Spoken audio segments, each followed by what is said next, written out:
थुंग थुंग कंधे पर बोरा लटकाए दिन भर गलियों में भटकता रहता। इधर उधर पड़ी प्लास्टिक की बोतलें और पुरानी चीजें उठाता रहता। फिर शाम को उन्हें बेचकर 2 वक्त की रोटी कमाता।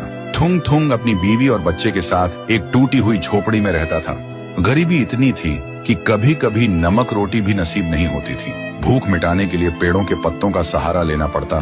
फिर भी थुंग थुंग ने कभी चोरी का सहारा नहीं लिया। एक दिन थुंग थुंग थका हारा श्मशान के पास बैठा था। शाम ढल चुकी थी और हवा में जले हुए लकड़ों की बू थी। तभी उसे मिट्टी के नीचे से हल्की सी रोशनी चमकती दिखी। वह धीरे से उठा और मिट्टी खोदने लगा।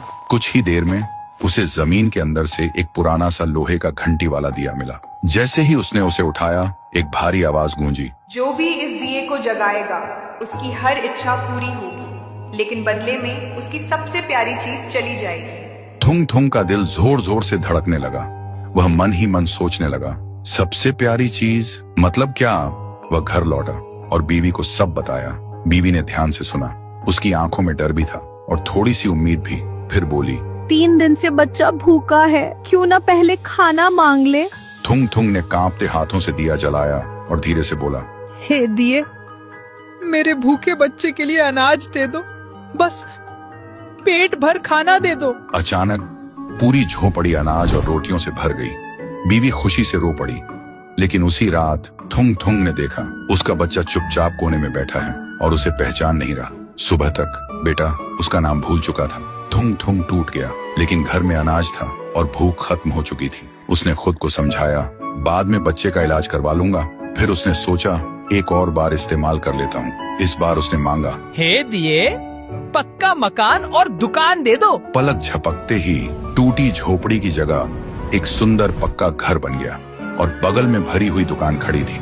थुंग थुंग खुशी से बीवी के पास दौड़ा, लेकिन उसने देखा उसकी बीवी पत्थर की मूर्ति बन चुकी थी। थुंग थुंग चीखता रहा, रोता रहा और कोने में रखा वह दिया हंसता रहा, क्योंकि शर्त वही थी, हर बार सबसे प्यारी चीज खोना। अब थुंग थुंग के पास बड़ा घर था, पर वह पूरी तरह अकेला पड़ गया था। वह रोते हुए पत्थर बनी बीवी को गले लगाकर बोला, मुझे ये अमीरी जिंदगी नहीं चाहिए। मेरी बीवी और बच्चे को पहले जैसा कर दे, भले ही हम भूखे रहें। दिए की हंसी अचानक रुक गई। एक तेज रोशनी हुई।